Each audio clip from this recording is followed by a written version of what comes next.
यार wireless charger का क्या फायदा, नोट 20 अल्ट्रा तो उसमें फंसता ही नहीं है, लगानी तो वही तार पड़ेगी।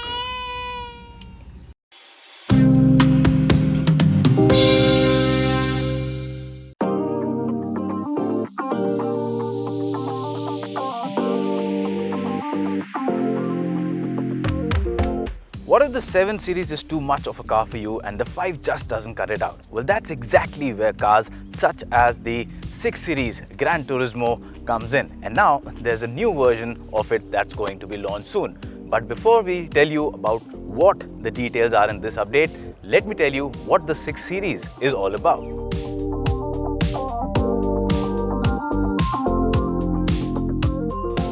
Now the 6 Series is pretty much what the X6 is, a sportier version of the X5. Similarly, the 6 GT is a sportier and a more luxurious version of the existing 5 Series. So, well, there are a lot of new updates in this car, and what exactly does it offer and what can you expect in terms of a difference in driving experience? Let's find out.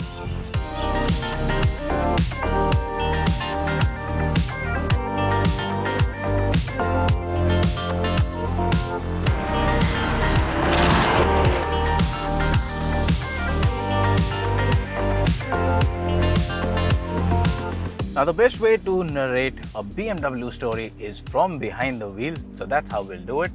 Now talking about the changes that have been made in this facelift model of the 6 Series Gran Turismo. Well, if you start from the exterior design, what you'll see up front is you've got a new sharp looking headlamps. You've got these L-shaped LED DRLs in the headlamp. They look really neat.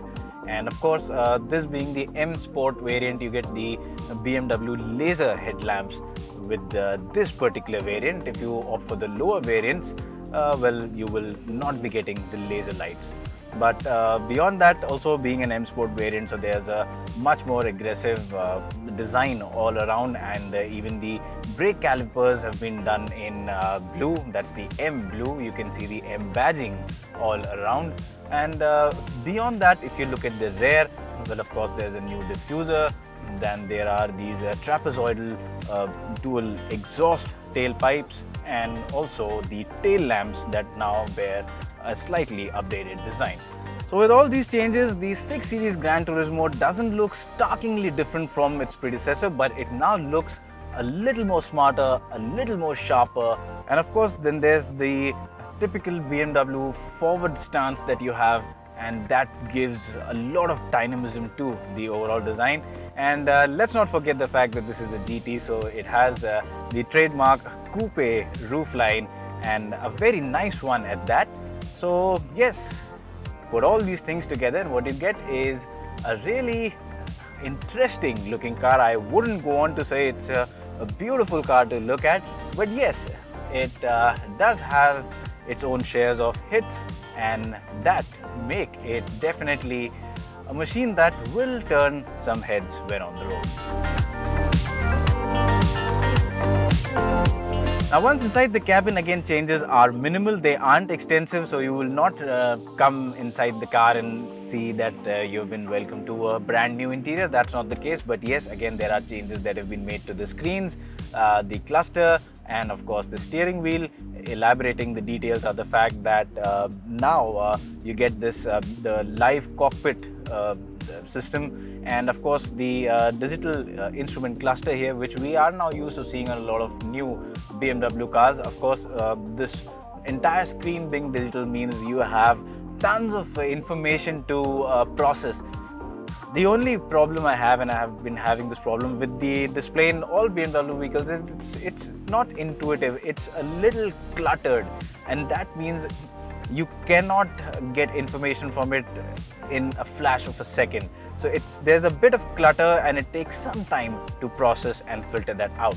But yes, beyond that, the touchscreen infotainment system is quite nice. It's easy and smooth to use. So what you get is a very modern and a premium cabin experience up front. Of course, in terms of features, the list is quite long, and you have things such as this big panoramic sunroof. The seats are nice. There's a lot of space inside the cabin. And of course, even like I said, the steering wheel is new. It sports this new 3-spoke design. It's got new buttons. So yes, as far as convenience is concerned, the new GT offers more convenience. And well, continuing with the topic of convenience, there's one more big change. BMW has finally accepted that Android owners can also buy a BMW. That's why, in addition to Apple CarPlay, which has been in this car since 2017, now there is Android Auto as well. And of course, you have wireless charging here. So yes, now more people can enjoy the connectivity offered from the infotainment system. But that's about the front. How's the rear seat? Let's head back to the rear and then we'll catch up again. Once you step inside the rear seat of the 6 GT, and quickly you would realize that there is an abundance of luxury and comfort in this seat. Now, as far as space is concerned, there is a lot of it on offer. You can see I have a lot of knee room to spare, and despite the sloping coupe roofline that looks so good, there is not much of a compromise as far as headroom is concerned, and as you can see, there is a fair amount of headroom on offer. The seat itself is quite comfortable, the cushioning is spot on, and of course the backrest angle is electrically adjustable, so that means you can have a very good relaxing posture at the end of the day.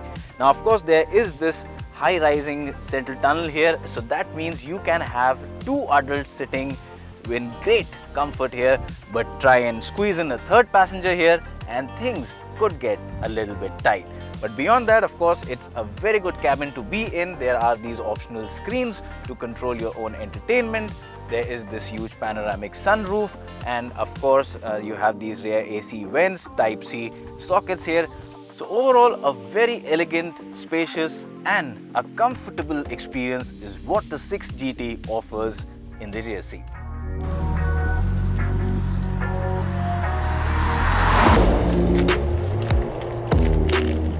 Alright, so that was the cabin, and like we would summarize, well, it is a good place to be in. And now on to the main part, the best part, and that's driving, because that's what you would want or buy a BMW for. Now this variant that we are driving is the 630i M Sport, and the I means it is powered by a petrol engine. Now this petrol engine delivers just under 260 horsepower and 400 Newton meters of torque, but that's not the only engine on offer. You can also opt for a starting version that's a 190 horsepower diesel engine, or the top of the line 630D, which will come with 265 horsepower and a whopping 620 Newton meters of torque. But let's stick to the petrol motor because that's the one that we are driving. Now the 6 GT, you need to understand, is not a car like say the M340i. It's not a sports car, it's a Gran Turismo. It's a touring car, so it's supposed to be comfortable, and that's precisely the kind of experience that this engine offers. As far as power is concerned, it's got enough to keep you entertained. Push the throttle back into the floor and the car lunges ahead with a very good acceleration. It's not gonna kick you back in the seat, but yes, it's got a healthy acceleration, and you can dispatch standstill 200 in under 7 seconds. So yes, fairly quick.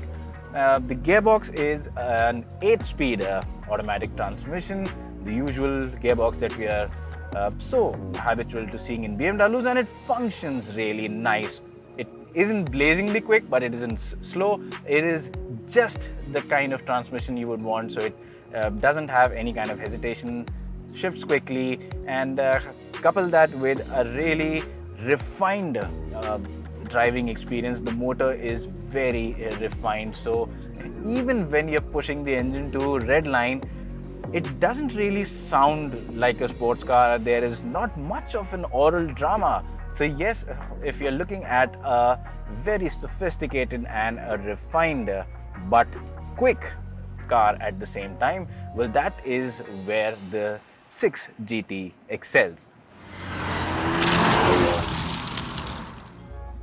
Now, as far as handling is concerned, well, the 6 Series Gran Turismo is a fairly long car with a long wheelbase. It is more than 5 meters long, so as far as straight line stability is concerned, no complaints at all.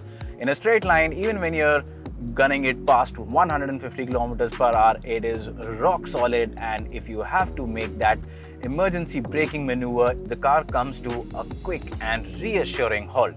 So that's about the straights, but what about the corners? Well, around corners too, the 6 Series Gran Turismo is a fairly good performer. Despite its size, it doesn't mind taking on corners at a rapid pace, and it offers good grip from the tires, the mechanical grip, and the balance of the chassis is quite nice. And as a result of that, you can go around corners. Just watch out for that body roll, because it does have a fair bit of body roll around corners, but once you get used to that, the amount of grip that you get from the car is nice, and that means you can go around corners with a lot of confidence. And now let's discuss the comfort part, that is the ride quality, because the 6 Series GT is also not just about more sportiness than the 5 Series, but also more comfort.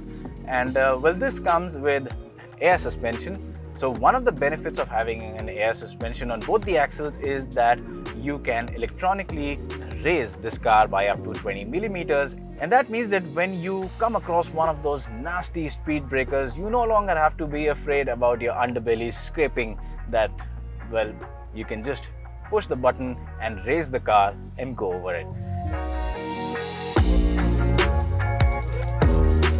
And as far as suspension performance is concerned, well, it does a good job of filtering the shocks out when you're going through a bad patch of road or surface undulations. The air suspension does a really nice job of filtering all these out and keeping the occupants very comfortable.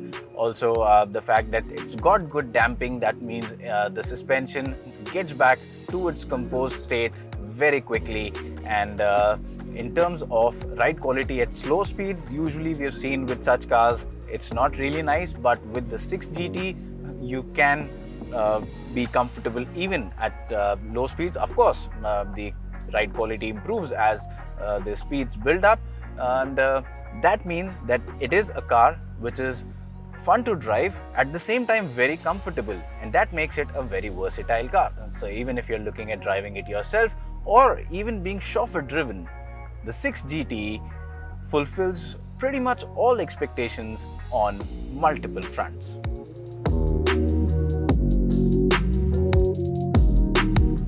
And now, before we sign off, well, the last thing that needs to be discussed is the price. Now, the prices are not out yet because this car will be launched in India on the 8th of April. And well, the changes, like we have explained, are not drastic, but yes, they make the 6 GT a little bit more modern, a little more desirable, a little smarter, and more convenient than ever. So for these changes, well, you can expect a slight premium over the prices that were for the outgoing version. So as long as the price increment is minimal, I think the 6 GT will make good sense for those looking for a luxury car but looking at having something different than what is common.